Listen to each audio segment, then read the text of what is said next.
بسم الله الرحمن الرحيم الحمد لله رب العالمين والصلاة والسلام على أشرف الأنبياء والمرسلين محمد رسول الله صلى الله عليه وآله وسلم تسليما كثيرا كثيرا. فما بعد, my dear brothers and sisters, I remind myself and you that life is a series of graduated tests leading to a final test which is called death. And that is why Allah subhanahu wa ta'ala taught us to ask for steadfastness on the path. Today's khutbah, the title of it is How to Ace the Test Called Life. The first thing, therefore, to do is to remember and remind ourselves and others that we are on a journey, the destination of which Insha'Allah will be Jannatul Firdausul A'la bi ghairi hisab. We ask Allah subhanahu wa ta'ala for this. So stop looking for endings and conclusions and closure. They lived happily hereafter is a line for fairy tales. Inshallah, we will live happily ever after in the Akhirah, if we pass the test called life. The good news is that Allah subhanahu wa ta'ala told us how to pass the test. And He sent us a beautiful teacher to teach and demonstrate for us what we need to do. About this, Allah subhanahu wa ta'ala told us, أعوذ بالله من الشيطان الرجيم بسم الله الرحمن الرحيم إنما كان قول المؤمنين إذا دعوا إلى الله ورسوله ليحكم بينهم أن يقولوا سمعنا وأطعنا وأولئك هم المفلحون ومن يطع الله ورسوله ويخشى الله ويتقه فأولئك هم الفائزون. In Surah An-Nur, Allah subhanahu wa ta'ala said, the only saying, that is the only thing that is acceptable as a statement from the believers, when they are called to Allah subhanahu wa ta'ala and Rasulullah sallallahu alaihi wasallam to judge between them, which is when the word of Allah is brought before them or the ruling of Muhammad sallallahu alaihi wasallam is brought before them, the only thing accepted and acceptable from them is that they say Sami'na wa ata'na, we hear and we obey. And Allah said, these are the muflihun. I want you to think about these two words, muflihun and faizun, falah and fawz. So Allah said, these are the successful people. In English we seem to have only the same word, but the meaning in Arabic is completely different. So, muflihun, ulaika hum muflihun. Then Allah said, and whosoever obeys Allah, وَمَن يُطِعِ اللَّهَ وَرَسُولَهُ, whoever obeys Allah subhanahu wa ta'ala and Rasulullah sallallahu alaihi wasallam, وَيَخْشَى اللَّهَ وَيَتَّقْهِ, who has the khashyat of Allah, who has the awe and majesty of Allah in his heart, and who has taqwa as his frame of reference, وَيَتَّقِي فَأُولَٰئِكَ هُمُ الْفَائِزُونَ. Now Allah said muflihun earlier, Allah now said faizun. Now falah is success in each test. Falah is success but in each test, which means that the tests of obedience to Allah subhanahu wa ta'ala and to Rasulullah sallallahu alaihi wasallam will not cease. They will come, and each time the mu'min chooses to please Allah subhanahu wa ta'ala over and above trying to please anyone and anything else, including himself, he places the will of Allah over and above the desire, his own desire, as well as his desire to please anybody else. When he does that, he is al-muflih. He is successful, she is successful in that test. But there will be another test, and there will be another test, and there will be another test. As long as he or she is in this world, there will be tests. The final test is death. The final test is death. We ask Allah subhanahu wa ta'ala to keep us in a state of iman and waqar and izzah and health, and in keeping with His majesty and grace, with all the blessings that He blessed us with, until our last moment, and give us that final test with His greatness on our lips, reciting his kalima in a state of sujood, in tahajjud, or in the path of Allah subhanahu wa ta'ala, we ask Allah subhanahu wa ta'ala to take us in a state where He is pleased with us, inshallah. So this final test is death, and the one who passes that with iman and yaqeen is al-faiz. He is not al-muflih, he is al-faiz. He is successful in the final test, after which there is no other test. So falah is success in a test, and fawz is freedom from testing itself. Once a person has become al-faiz, after that there is no test for that individual. We ask Allah subhanahu wa ta'ala for this for all of us. Now, on the authority of Ibn Umar radiallahu anhuma, he said that Rasulullah sallallahu alaihi wasallam took me by the shoulder. He put his hand on his shoulder. He said, "Come here." And he said, "Be in this world as though you are a stranger or a traveler. Stranger or wayfarer. Stranger or traveler." Abdullah ibn Umar radiallahu anhuma added, "When evening comes, do not expect to live till the morning. And when morning comes, do not expect to live till the evening. Take from your health as a preparation for your illness, and take from your life as a preparation for your death."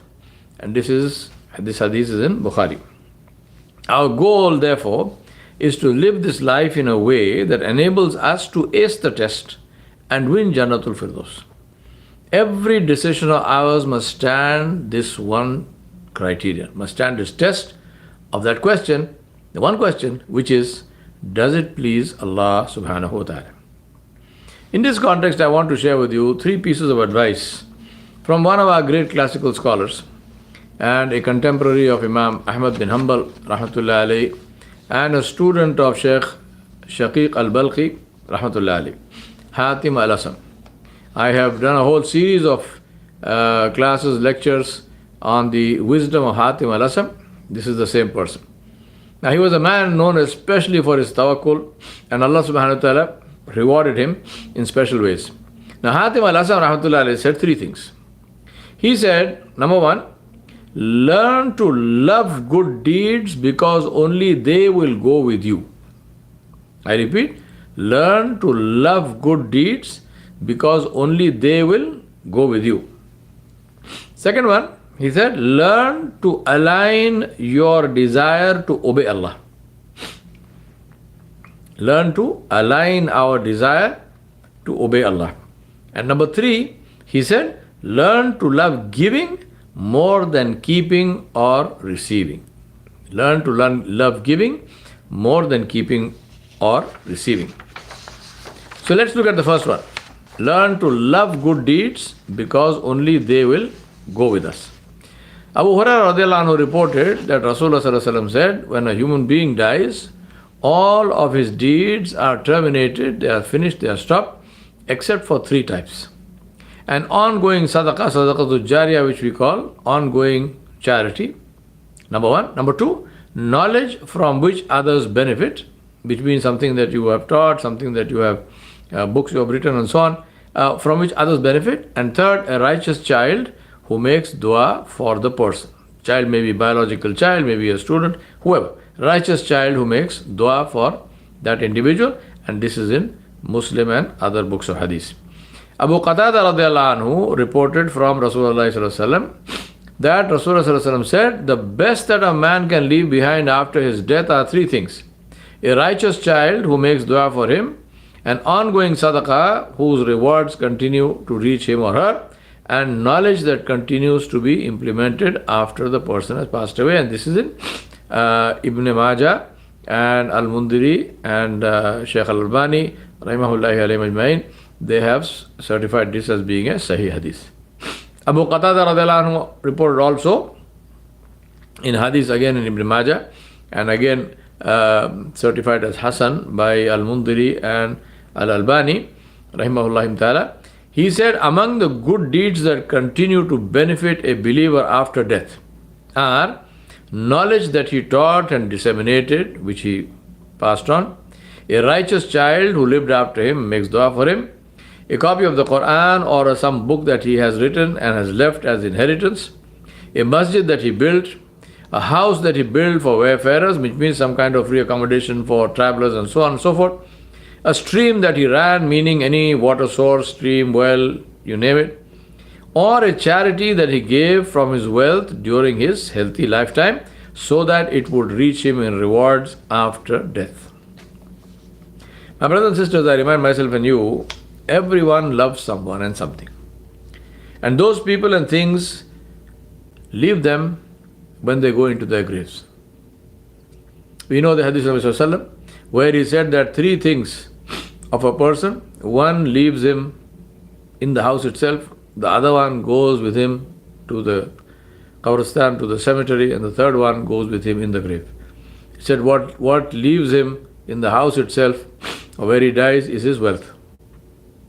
Doesn't even leave the house with him. What goes with him to the graveyard, to the cemetery, are his relatives and friends.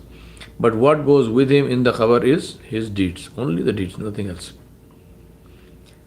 So therefore, learn to love good deeds, because only they will go with us into our graves. The key is to love them and to ensure that we love them. Now, what is a sign that you love something? Right? Please reflect on this. What is a sign that you love something? Some of us love football, some of us love basketball, some of us love cricket, some of us love tennis. Some of us love all of them, some of us love none of them, and they like to read instead. Right? They love reading. Now, what is it that shows us what we love, or what is it that shows us what somebody loves? What are the signs? We prefer to spend time. Prefer is the word, right? Nobody is forcing us. We prefer, we like to. We spend time and energy and effort and expense and emotion on what we love. We don't do this because we feel we must do it. We don't do this because we are compelled to do it. We do it because we want to do it. And there's a world of difference between these two things. Doing something because you are compelled, and doing the same thing because you really want to do it. What we do out of compulsion, we do it half-heartedly, we take shortcuts. If we can do that, we brush things under the carpet. We don't pay attention to detail, and we forget about, we are not meticulous with it. And forget, let alone doing more, when even the basic things we do without any passion, without any enthusiasm, without any energy. But when we are doing what we love to do, we have passion, we have energy, we have enthusiasm, we have concentration, we have focus, and we take joy in the activity, we enjoy that activity. Nobody needs to force or tempt us. The doing itself is the reward. Right? I'm sure all of us have watched somebody watching football or basketball or something. Totally concentrated on the television, everything else is forgotten. May Allah forgive us, sometimes even Salah is forgotten. And you are screaming from here as if they can hear, the people playing as if they can hear you. And you're giving them advice, and you're trying to make your team win just by yelling. We've seen all of this, right? What does that tell you? It tells you this intense passion. Sometimes I wish that so much emotion was used in something worthwhile. But we can see this very clearly. There's no doubt in your mind that here is the person who loves that thing which he is watching on the TV. So let us look at the issue of loving good deeds. Let's look at the first and foremost of good deeds, and that is Salah. And see what applies to it. Do we love to do it? Or do we do it because we feel compelled? Remember, this Salah will go with us into our graves. It will stand as a shield for us against the punishment of the grave. It will be our witness on the day when we meet Allah subhanahu wa ta'ala. Nabi sallallahu alayhi wa sallam called it the Miftahul Jannah. He said this is the key for Jannah. In this life, this Salah is our greatest asset. It's our shield, it's our weapon. It's our wealth. It's our weapon against shaitan and against all evil. It is our direct hotline to Allah subhanahu wa ta'ala. It is the only place where Allah subhanahu wa ta'ala told us that He responds to us real time. The hadith concerning the recitation of Surah Al-Fatiha. It's the only place where Allah told us He will respond to us real time, word for word. It's the greatest gift of Allah subhanahu wa ta'ala given to Rasulullah sallallahu alaihi wasallam above the seven heavens and through him to us. And it is that which takes us into the presence of Allah on demand, our demand. It is the evidence that we are Muslim.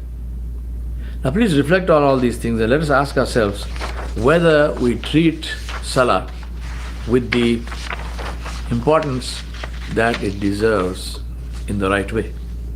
If not, then how do we expect our weak and broken and lame Salah, sick Salah, to do all that it is supposed to do, whether it's in this dunya or whether it's in the akhirah? My brothers and sisters, I remind myself and you to learn about Salah, to practice it, to strengthen it and sharpen it, so that it becomes strong enough to do what it is supposed to do, which is to save us from all evil in this life and the next. Let me tell you two stories about those who understood this. Usayd bin Hudayr radiallahu anhu was once praying tahajjud in his camp. His horse was tethered nearby and his little child was sleeping at his feet. And Usayd bin Hudayr radiallahu anhu was reciting Quran in Salah. When he saw a cloud come down, descend at head level, and this cloud had lights in it, flickering lights in it. Now Usayd bin Hudayr radiallahu anhu was absolutely astonished. But he continued to recite and this cloud was there and the lights. But the problem was that his horse was getting spooked and it started prancing and it started pulling at its tether. So for a moment, Usayd bin Hudayr radiallahu anhu, he stopped recitation, the cloud rose up. The horse calms down. But Sayyidina Usayd bin Hudayr radiallahu anhu, Salah is not over, so he starts reciting again, the cloud comes down. The cloud comes down and the horse is now getting more and more agitated, getting more and more spooked. Now this happened a couple of times and then Sayyidina Usayd bin Hudayr radiallahu anhu was afraid that the horse might break its tether, might injure the child or just run away or something. So he shortened his Salah and he completed it.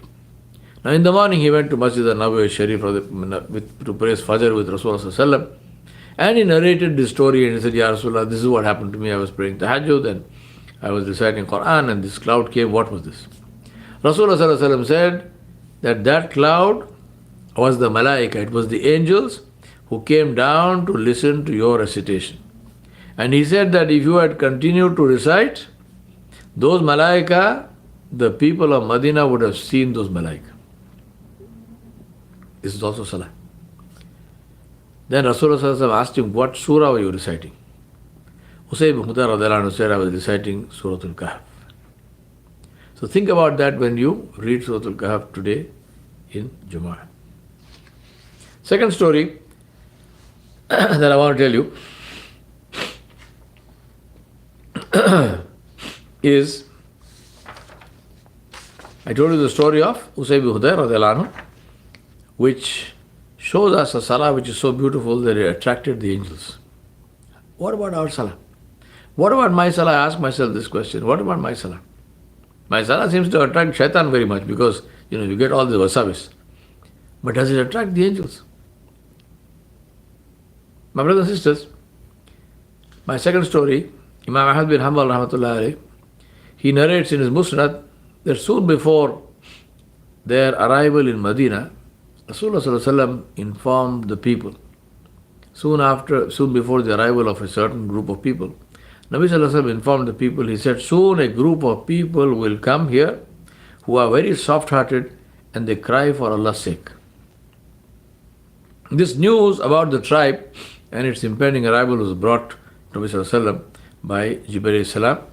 This tribe from Yemen, they started out by ship, and their ship got blown off course. They ended up in Abyssinia, and then from Abyssinia, along with some other Sahaba who wanted to come to Medina, they all came to Medina. There was a man in this tribe who was known among the Sahaba for his beautiful recitation of the Quran. He would recite Quran day and night at every opportunity. Any time he was free, he would recite Quran. Even the one upon whom the Quran was sent would stand for long periods and would listen to the Sahabi reciting Quran in Tahajjud. It happened one day that late in the night, Rasulullah stood by the door of his house and listened to the Sahabi who was in the masjid reciting Quran. Sayyida Aisha Siddiqa radiallahu anha saw him. She asked him, Ya Rasulullah, what are you doing? He said, come here. And she came. He said, listen to this recitation. And she heard the beautiful recitation of the Quran by the Sahabi Sayyidina Abu Musa al-Ashari radiallahu anhu. I can tell you many other stories of Sahaba who loved Salah, who loved the Quran, and whose Salah did wonders for them. These are stories which are evidence about people who loved Salah and loved reciting Quran. My brothers and sisters, what is our evidence to present before Allah subhanahu wa ta'ala? It may not be as good as theirs, but is it even there? Let us create the evidence so that we will be called with them when it's our time to meet Allah subhanahu wa ta'ala. So that we will be called with those who loved the Quran, who loved Allah subhanahu wa ta'ala, who loved his Nabi Muhammad sallallahu alaihi wasallam, and who loved Salah. Inshallah, we will talk more about the other two pieces of advice of Hatim al-Asam rahmatullahi alayh. This suffices for today, inshallah. I ask Allah subhanahu wa ta'ala to bless you and to be pleased with you and never be displeased. I ask Allah subhanahu wa ta'ala to accept your salah, to accept your sawm, you accept all your good deeds, and to reward you in keeping with His majesty and grace. وصلى الله على نبي الكريم وعلى آله وصحبه أجمعين برحمتك يا أرحم الراحمين والحمد لله رب العالمين والسلام عليكم ورحمة الله وبركاته.